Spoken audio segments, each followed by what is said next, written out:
Всем добрый день!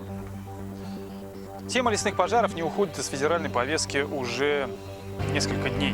При этом среди кучи информации, которая выливается на нас, очень много истерики и воды. Чего не скажешь о районах, где дождя сегодня ждут, как манны небесной. Давайте попробуем ответить на исконно русские вопросы. Кто виноват и что делать в ситуации, когда горят леса в Сибири? Сразу хочу отметить, что китайский след в этой истории с пожарами не главный, как хотят показать некоторые комментаторы этого чрезвычайного происшествия. Но для начала все-таки давайте посмотрим на официальные цифры, которые на днях обнародовала Счетная палата Российской Федерации, рассказавшая об ущербе от пожаров в первом полугодии 2019 года и показавшая динамику пожаров за 3 последних года. Я зачитаю эти цифры. Ущерб составил 2000,4 миллиарда рублей. Это первое полугодие 2019 года, напомню. И это только официальные данные Счетной палаты. Только официальные. То есть на самом деле эта цифра больше. Также в отчете отмечается, что суммарно на территории России за первые 6 месяцев 2019 года возникло 7600 лесных пожаров. Только вдумайтесь в эту цифру. Только официально 7600 пожаров. В Счетной палате выделили основные причины возникновения пожаров. Я тоже обращаюсь к документу. Это нехватка финансирования, отсутствие необходимой техники, неукомплектованность подразделений наземной и авиационной охраны в регионах, низкое качество противопожарных мероприятий, проводимых арендаторами. А еще добавлю, что из разговоров с людьми, которые живут на территории, к примеру, Иркутской области и Красноярского края, как это говорится, по неподтвержденным данным, треть всех пожаров – это умышленные поджоги. Почему это происходит, я скажу чуть позже. Снова Счетная палата. За последние 3 года количество пожаров выросло на 12%. В прошлом году их количество составляло 11 400. Площадь горения за это время увеличилась в 3,2 раза. В прошлом году пройденная огнем площадь составила 8,5 миллионов гектар. Выгорела Тверская область. Ну или Австрия. Кому как угодно сравнивать, если сравнивать масштабы. За 3 последних года суммарно огонь выжег 15,7 миллионов гектар леса. 15,7 миллиона гектар. Ущерб от пожаров за 3 года составил 68,9 миллиардов рублей. И это, повторюсь, только официальные данные. На самом деле и ущерб, и площадь пожара, естественно, больше. Кто же виноват в этой ситуации? Кто виноват, что ежегодно в России, говорю, не горят, а выгорают миллионы гектаров леса? Версии выдвигаются самые разные.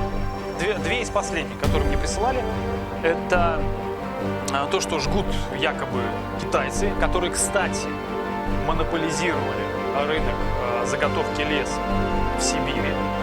И второе, это якобы жгут наши же заготовители леса по чьему-то там заказу. Я не буду строить конспирологических версий. Повторюсь только, что на самом деле китайский след здесь не важен.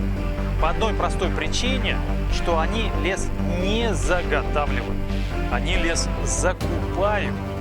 И они заинтересованы в том, чтобы закупать этот самый лес качественный и поставлять на свои перерабатывающие производства. Поэтому китайский след в истории с пожарами сибирских лесов на самом деле не на первом месте. Пожар в лесах Сибири, как это не страшно осознавать, выгоден нашим же отечественным черным лесорубам и заготовителям. Почему? Во-первых, пожар заметает все следы варварской заготовки леса. Во-вторых, сожженный лес на следующий год можно покупать за копейки. Но почему же так происходит? Да все очень просто. Дело в том, что у каждого лесного варвара, назовем этих людей так, есть свои люди на уровне муниципалитета, на уровне региона. И по-русски это называется коррупция. У каждого из таких людей, это я говорю уже объективно, есть свои причины поступать. Им надо кормить свои семьи. Они сразу задают вопрос такой: а кто будет кормить? А где я буду работать? На этот вопрос ответа, по крайней мере, у меня нет. А взывать к совести, к этим людям, это по меньшей мере странно. Что же делать в этой ситуации? Как с этим бороться? Коррупция понимает только язык силы. Силы закона. Ее надо выжигать каленым железом закона. Но кто это будет делать на уровне того же самого муниципалитета? Или на уровне региона, области, края? То есть там, где уже сложилась четкая система ухайдокивания леса от лесной делянки до кабинета чиновника. Разорвать эту порочную связь можно, на мой взгляд, либо показательными судами, во что я, честно говоря, не верю, либо какой-то частой системной ротацией контролирующих и надзирающих органов, чтобы эти связи не налаживались. Одновременно с этим нужна и серьезная материальная поддержка людям, у которых еще осталась совесть, у которых еще осталось понимание, что лес надо беречь. И в Сибири здравых людей, ребят, скажем так, довольно-таки много. Вот таких людей надо поддерживать. Я почему не называю таких людей лесниками или егерями?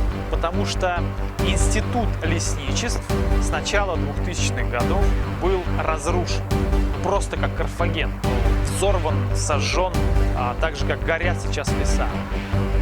Конечно же, надо признать тоже, что меры ротации контролирующих и надзирающих органов над лесным хозяйством, они тоже кратковременные. Нужна целевая программа, нужны рабочие места, нужны лесники, и это все ясно. Просто нужно для начала хотя бы понять это. В Москве нужно понять это. Потому что практически прописавшийся в Иркутской области сейчас Виталий Бутко кардинально не поменяет ситуацию. Это кратковременно. Нужны программы по созданию рабочих мест, в том числе и в лесничествах. Это звучит банально, но это позволит в далекой перспективе сохранить лес, сохранить жизнь, самое главное. Лес – это жизнь, это надо понимать.